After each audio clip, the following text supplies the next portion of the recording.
Welcome to the Fixed Ops Mastermind. We are talking with Corey Kohler, Planning and Product Management Supervisor with Reynolds Reynolds. We're proud to be partnered with Reynolds Reynolds here at the Fixed Ops Mastermind.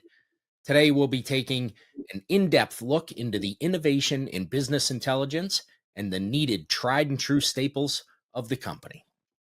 Corey, welcome to the Fixed Ops Mastermind. Thanks. It is great to be here and to be able to catch up with you. Absolutely. We're going to give everybody a little look under the hood here today, and let's let everyone watching know your history in retail, how you started, how you ended up with Reynolds Reynolds, and what your role is now. For sure. Yeah, no, it's it's crazy like how big and yet how small the automotive space is. I chuckle about it even, talking to some of the folks in our campus facility here. But I had very humble beginnings. I actually started out as a porter at a Toyota store, moving and parking cars for customers and run the service van, that kind of stuff. So really just kind of I'm very much like to know how things work, how they go together, and so the advisor staff at the store that I worked at figured that out and helped me learn how to maneuver and navigate through green screen like terminals in era going back. And so as it turned out, on Saturdays, like when it got really busy, you start off first thing in the morning, you got 20 cars in the drive because everybody's trying to get in there and get their Saturdays done. So I would help write tickets, and the service manager caught wind of that after a few months and came to me and said, "Buddy, the guy said you're writing tickets. Is that true?" And I was like, "No, that'd be bad, right?" And he's like, "Oh, that'd be good, right?" And so he said, I'm gonna have you do something a little bit different." And so he had me start out writing service, and so I started doing customer work, and then figuring out how to come up with better processes for some of the things like our internal work, WEOs and due bills and that sort of thing. And so worked with the sales team, and then ended up doing most of the internal work as well, just to try and make sure we had kind of a consistent hand on it. Stood up a detailing department where we did flat rate times for the detailers. So it was a really good experience having a few different fixed directors throughout my course at Toyota, who really taught me a ton about the business. A few in particular that taught me how to read a doc and taught me how to read a financial statement and all kind of the things that went into it. But ultimately, I had one of the guys that I had worked with at Toyota, who had gone on to a couple of their stores. Ray Hall, he works for the data team here in the office. But he said, "Hey, there's this opening for doing some consulting on one of the programs. You'd probably be pretty good at it," and got me in with the hiring managers. And so in January of 05, I said, "Hey, you know what? It's been an awesome ride, but I kind of want to see what this pans out to be." And it's turned out to be phenomenal. I work with a team that does most of our service price guides, ongoing consulting, and training. And so I again like to know how those things work and all the back end of stuff. And so I think after a year or so, I was doing most of our product demos because at the time we did all the demos out of the office here. And then took on some additional responsibilities within the product. And so we had an opening that came up in product management, product planning at the time, but it's since kind of melded into a little bit of a larger group. And so my then director, now vice president, came and said, "Hey, I think this is a good opportunity," and went to our chairman and said, "I know it doesn't fit the normal mold, but we think this would be really good." And so I've been very, very fortunate. I moved over to product, I think, in 2014. So for about the last decade, I've gotten to to help try and guide some of the projects and the products that we have through the pipeline. And so I've got responsibility for a few of them, including our GoMoto kiosk platform, our Recon Vision reconditioning solution, some of our DMS products, like all of our scheduling pieces, and some of the communications elements around it, digital greeter, being able to receive a customer electronically in through the service drive, and some of the ancillary service applications. So it's been really exciting.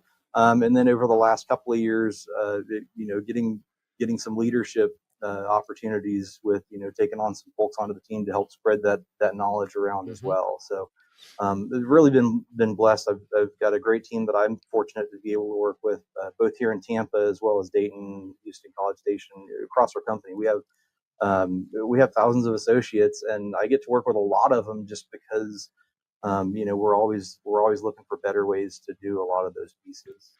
Yeah, it's a great journey, that story, and shows how many of us in automotive kind of morphed into where we are now. It wasn't the path we were on originally, and just kind of automotive just kind of absorbs you into it, right? And takes you where you're Definitely, supposed to be. Um, definitely. so Corey, now with your involvement in product management, talk a little bit about the philosophy of project management that you guys have there at Reynolds.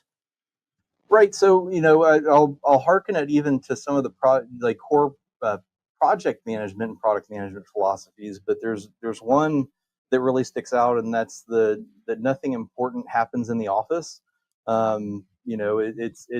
It's getting out and being able to kind of take that feedback, and over the last several years, Reynolds has really doubled down on making sure that we're getting that feedback and that we're engaged from a product standpoint. So much so that all of our product team has been tasked, with being out in stores, and so we've got hundreds and by this point thousands of visits from our product management team, and really that's kind of that go and see mentality of how do we look for the things that are big projects, but also the little things, right? Like what are some of the things um, that on the other side of the keyboard that have just become kind of the norm and we're used to it, and it's like Yep. we see it and go, there's a better way to do that, and so it really lets us from the product side of things have a better understanding, and then be able to take that and carry that both into the product side of our efforts, but also even sometimes as feedback when we're engaging with others who are in that cycle, like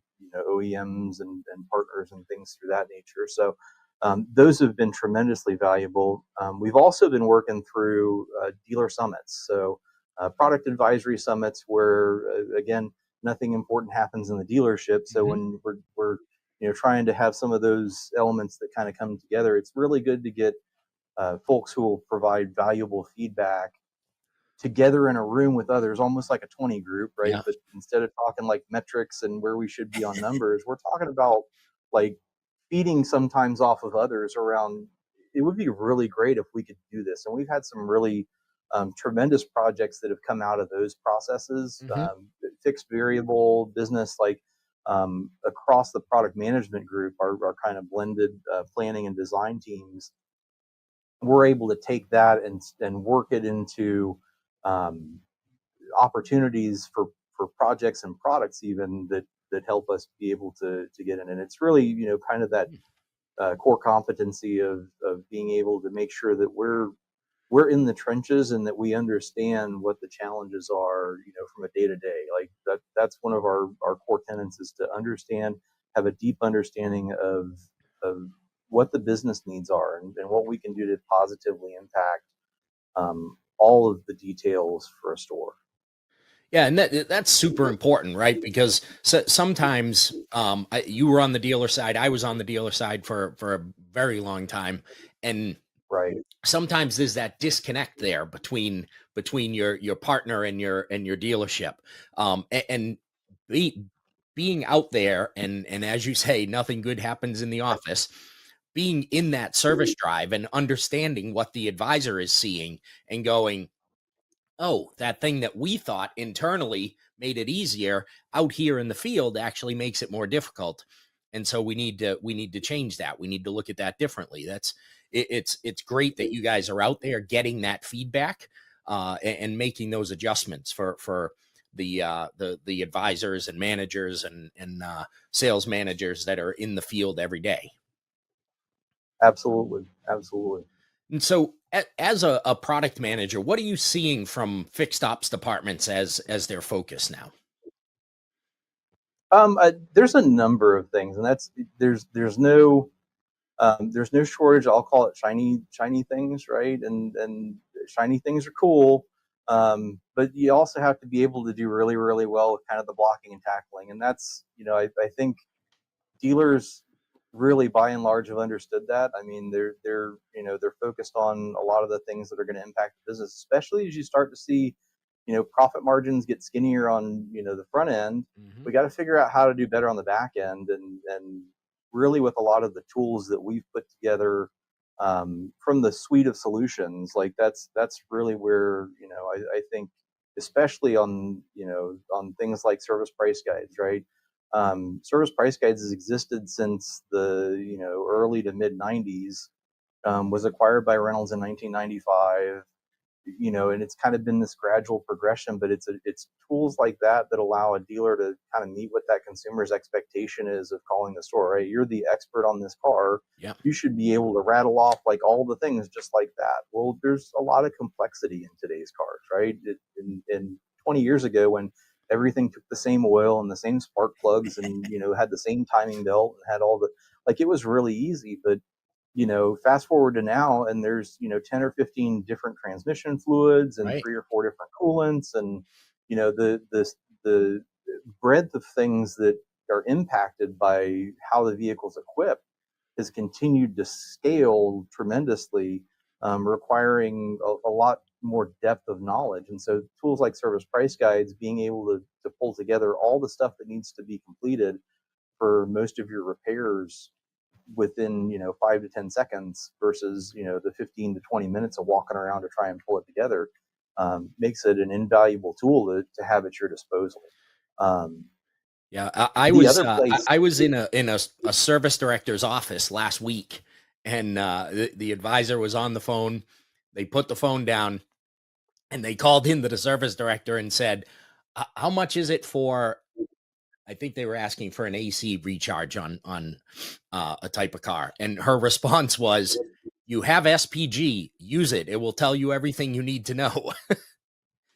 Yep, and it has all the details that go along with it. I mean, it's the really cool thing is that, it was built by someone who was in a dealership that had a need, right? And Yep. that was, how do I make sure that I'm pricing things consistently, that it's not the wild wild west when it comes time to figure out the pricing, that it doesn't scale depending on how many hours we need to make for the week, right? Right. If the window regulator is 1.2 or 1.8, right? Like, no, it's like, it should be a consistent price, and especially in today's society where the attorneys are looking for opportunities to say, oh, well, you're doing things unfairly, Yeah. right? And we're going Yep. to, no, this takes all that out, because now it's all consistent across the board, and it's Mhm. based on what that vehicle is, what the time is, what the parts are. So it builds all that up, but it does it in such a manner that's near immediate. And kudos to our team. We've got a team of professionals, again, around the building in our facility in Tampa. We've got more than 1,200 years of automotive experience under the hood. So, Wow. like, there's a lot of those things that are things that you just you learn along the way, and that you can impart into the process as you're building the data. And they do a phenomenal job of making sure we have the right stuff on the right lines, and have it available, in a timely manner to be able to get it out to stores. Mhm. And so you talked about the shiny objects and the tools, right? And having the tools is one thing. Having the right tools to access everything that's going on is critical. And so how are you measuring all that data that's coming in? Right. So we actually do some analytics information that comes back in. We've collected, what we call the hits. Right. It's how many times we go in and access SPG on all the way down to a per user, but all the way up to a store level. And it allows us to be able to kind of figure out, like, who's doing great, and who do we need to go spend some time with and help get the most out of it. And that occurs between our ongoing SPG consultants that are based out of the office here. We've also got customer success services, which is our in the field team. They're going in and working with dealerships to make sure that they have the best utilization that they can for all of the things that they have in their store. And so we're continually looking at what are ways that we can help stores do better and be better. So that gives us an opportunity to feed that back in. Then when we get somebody that becomes a better user, we're able to then look at the next one that's coming up the line. But it's a process of using the tools that are there and making sure that the dealerships are using the tools that are there so that they provide the best in class options for a consumer. Yeah. And so let's continue on the path. And there's so much talk around data, right? And how much data is available in fixed ops, and how much is being accessed and used. How are you seeing it drive decisions for both dealers and consumers? Well, I think from a dealer's perspective, right, and this even goes back into some of the reporting and the capabilities that are there on the system. Being able to use things like the opcode sales report, right? I can see for a store that has advanced service, as an example, they can see how many times they've recommended something to a customer Hmm. and it's been declined. So now I can start looking for patterns in the data, right? Do I have a problem where nobody's selling alignments, right? Am I priced out of my market because customers know they can go and find that information or find that service at a competitor for a better price, maybe? Do I have a specific advisor or maybe a couple of advisors that aren't seeing success with it? Okay, well, maybe that's a coaching opportunity where I pull them in and say, hey, sell me an alignment, right? Like let me hear your pitch. And a lot of times you'll learn that they don't know the key things that are going to help tick that switch on the customer side, on the consumer side, to say, yeah, that's really important. Let me go ahead and agree to do it. On the consumer side of things, I mean, you talk about access to data like never before. Between all of the websites, the forums, you think about some of the data services like Carfax, and even down to being able to get regional estimates of repairs Yep. for a vehicle. The consumer has perhaps one of the most transparent options for being able to look at, hey, am I being raked over the coals on this, or is this within what I should expect to pay for the region? Yep. Because all that data is to some degree relevant based on the demographic information, based on socioeconomic, like what all those pieces are. And so being able to kind of step back and look at the data and allow it to help guide our decision making process on both sides is extremely helpful. Yeah, and you talk about that access on the consumer side, and you can go back to the service pricing guide, and how much more important that is now. I can remember talking to advisors, 10 years ago, and saying, you got to make sure that you quote out of SPG, because you don't want the guy that owns a Taurus and two doors down, his buddy owns a Taurus, and they talk to each other and find out that window regulator that you mentioned, that Joe got charged 287 to put it in, and Bob got charged 359. That's a phone call you don't want to get. Not at all. And that's actually part of what sparked the inception of service price guides, was that a customer had gone in and gotten a price to do a repair, went back and was comparing with her husband, right? Husband calls up, he gets a different price. And like that.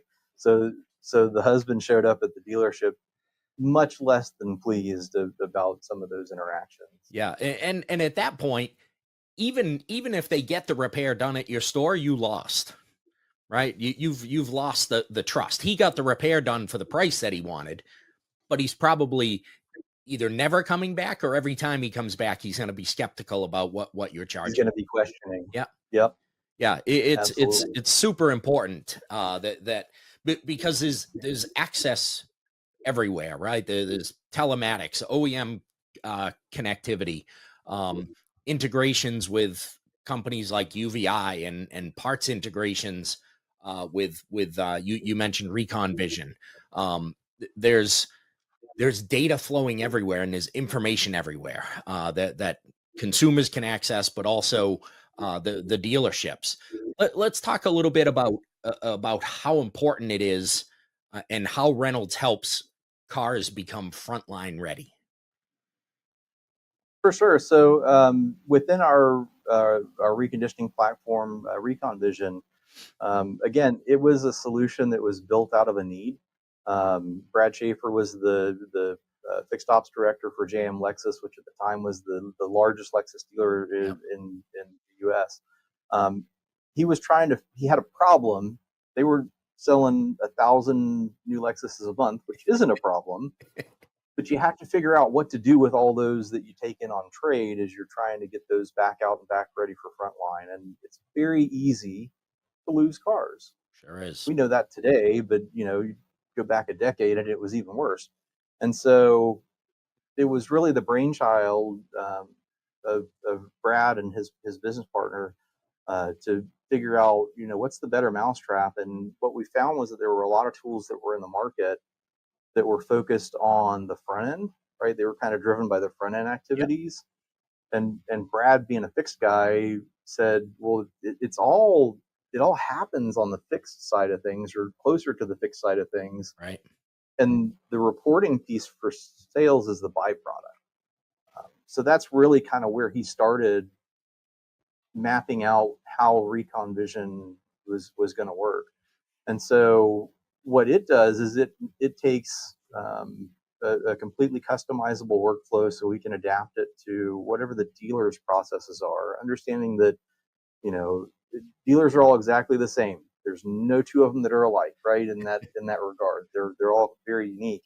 And so how can we take those processes that we want to have happen on every car that comes through and put some guide rails around it? Mm-hmm. Here's the inspection based on the years and the mileage. Here's the things that we want to check. Here's the things that we want to say have to be fixed if it's something that's maybe a CPO vehicle, or something that has a standard that needs to go along with it.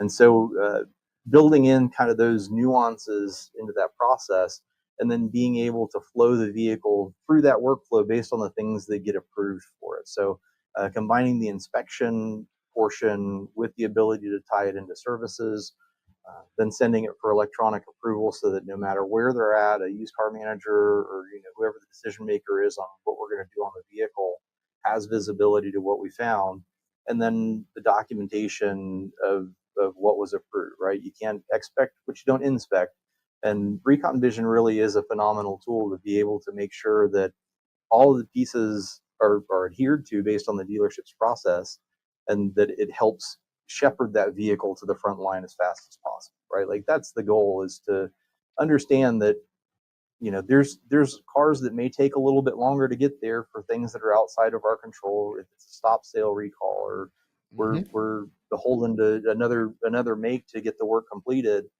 but the dealer still owns that car, right? Like, Right. we don't hide them, just because we're still going to be planning against the floor plan for how that vehicle's owned, and it's going to depreciate just as much if it's in somebody else's garage and we're waiting on it, as it Right. is if it's in ours. So making sure that we have visibility around what happened with the vehicle, what did we do, right? Being able to produce, hey, here's all the things that we did on your new car, and then also being able to make sure that we look for where can we be better, right? Like, you're not always going to hit it out of the park 100% of the time, but you can't get better if you don't know where your problems are. And if you don't have a really, really good tool to be able to track that, then you're really fighting the uphill battle, right? You're relying on people to do all of the things and make notes and record all the pieces, instead of letting the software help guide the process and make it easier for everybody that's involved.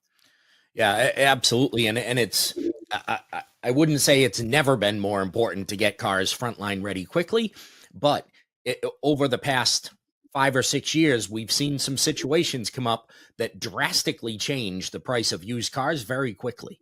And so it becomes more important to get those cars ready to go, so that we can face those market conditions head on, and not be in a lurch, if you will, wondering, Yeah, no, is this car? absolutely. We saw it really, through COVID and coming out of COVID, right? Hmm. The vehicles that were produced, the sheer volume was down, and so all of your used inventory suddenly, it was way more important to be able to get pre-owned inventory out to fine. Right. And we had a number of customers that were able to shave several days off of their process. They thought they had really, really good processes when they came into it, and they're like, Hmm. oh yeah, I went back and talked to Tom, right? And Tom said, we're at 5 days. Well, when we started putting the clock on things, it's like, well, you're a little closer to 7 or 12, or Right. like because you're not taking all the pieces into it. And it's like, oh, well, we don't count that. It's like, well, when did you buy the car, and when did you have it ready for the front line? Like, because Right. those are kind of the two. Those are the start and finish line.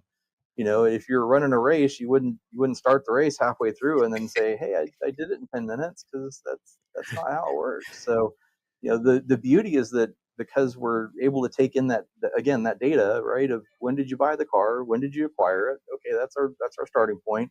How long did it take us to get it into the reconditioning and inspection process?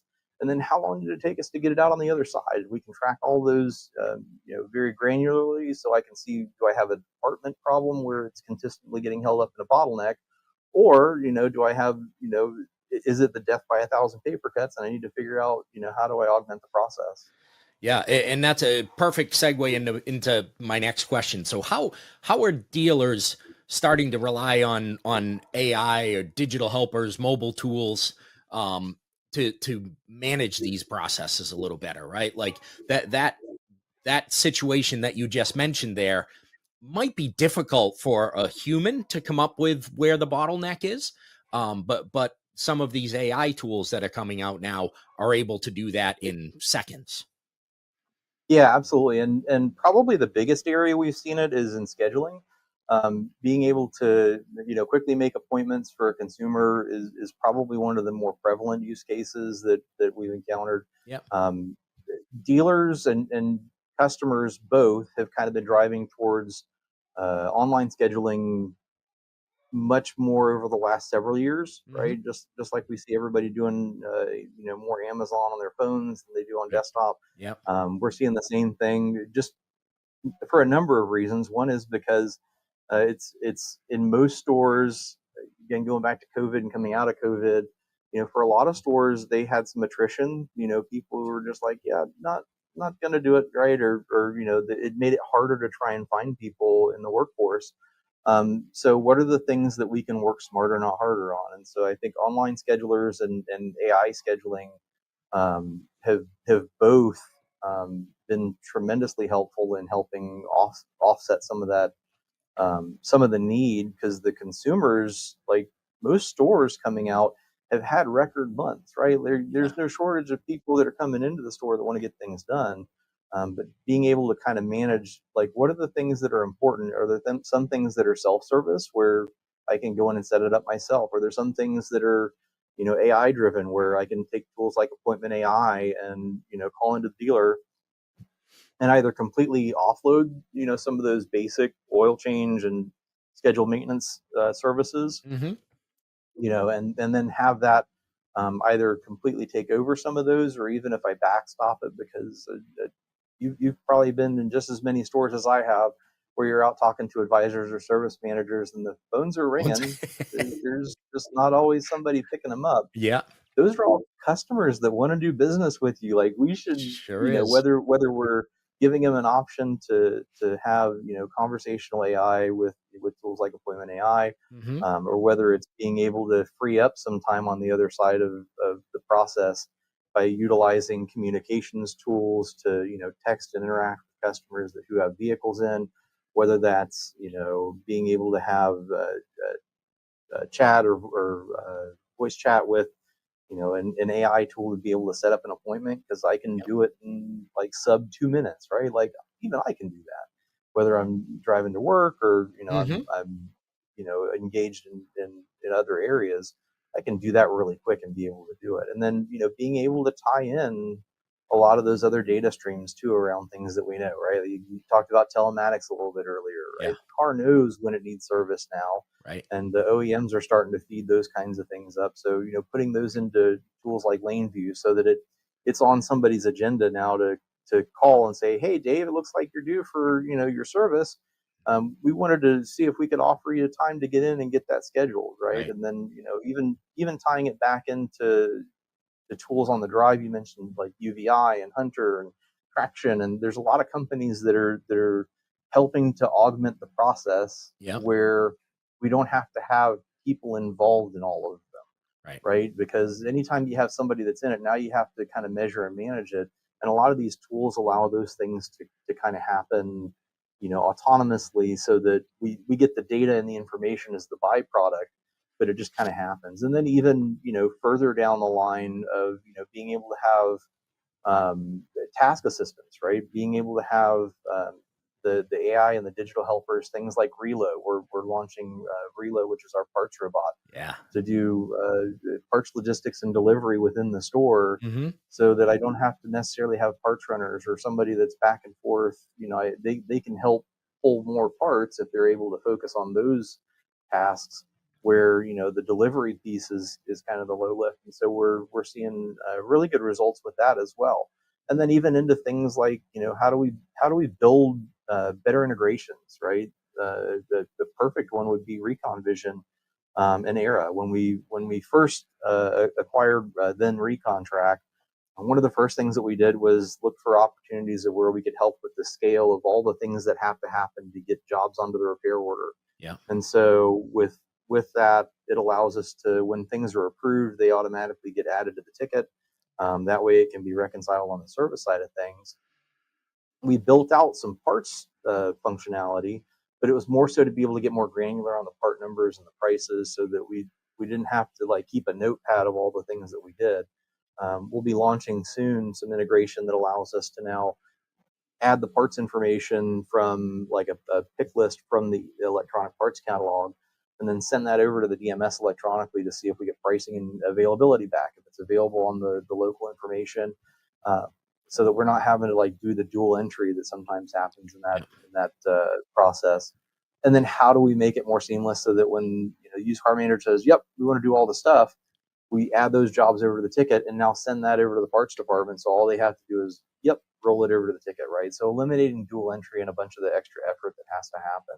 And again, going back to where we started out, like, those are some of the things that we see as the biggest challenges, is double entry of information, double Right. entry of data, Hmm. having to do it in multiple places. Like, we're trying to pull as many of those things into that single stream as possible. Yep. With things like connected vehicle, we're able to dig telematics data so that a service advisor can view it, whether it's on their desktop, whether it's on their tablet, and have that as part of the conversational piece for the consumer when they arrive at the store.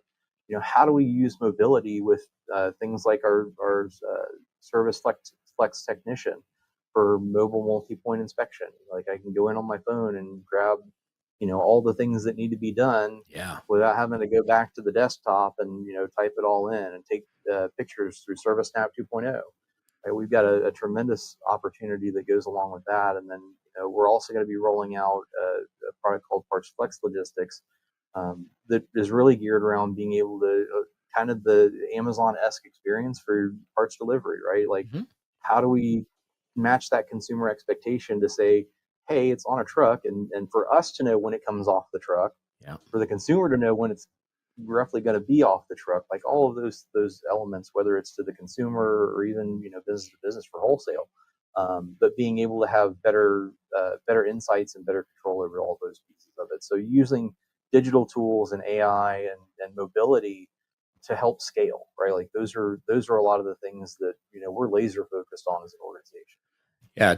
It's keeping advisors at the desk helping customers and techs in the bay fixing cars rather than chasing parts.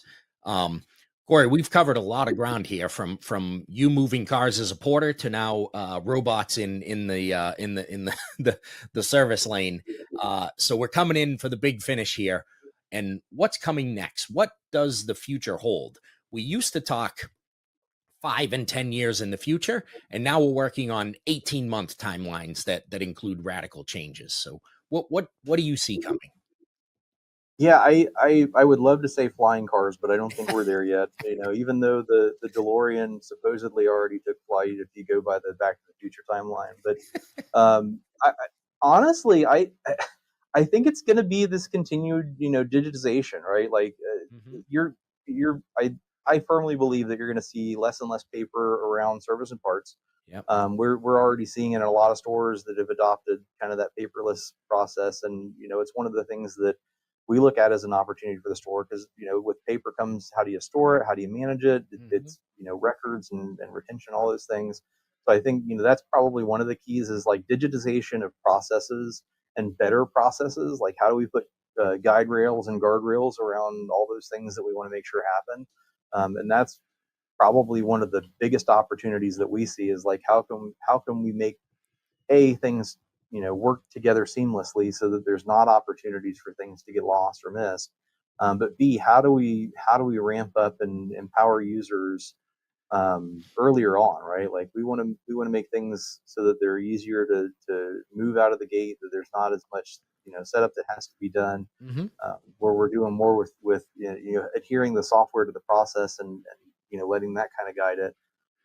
But then I also think it's going to be doing more with less, right? Yeah. In as much as we talked about handing things off to some of the AI tools, things like Spark AI, our AI layer, we're going to rely on that to help augment quite a bit of the advisor process, right? Not trying to replace anybody, but Yep. help give them better tools at their disposal to be able to manage that customer experience, because the pressure to have an improved and cohesive customer experience, I think, is going to get nothing but harder, right? Like Yeah. the demand for it's going to get higher.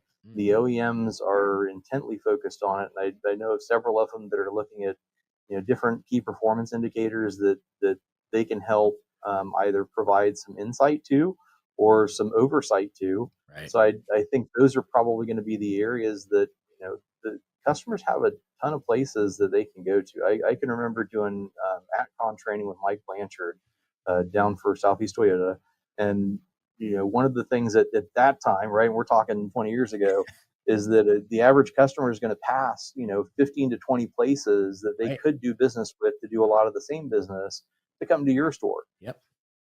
That's not gone down any, right? Like if anything, that's gone up Hmm. tremendously, because there's a lot of folks that are out there, looking to take that business. And how do we differentiate the experience that they have at our store, versus what they can go get anywhere else? And I think using things like Spark AI, things like Service Price Guides, things like Service Portal 2.0, things like Service Tech Flex, right? Like all those, the more those all kind of play in the same ecosystem Hmm. and provide that upper echelon of experience, are going to be the difference makers that customers are going to kind of expect.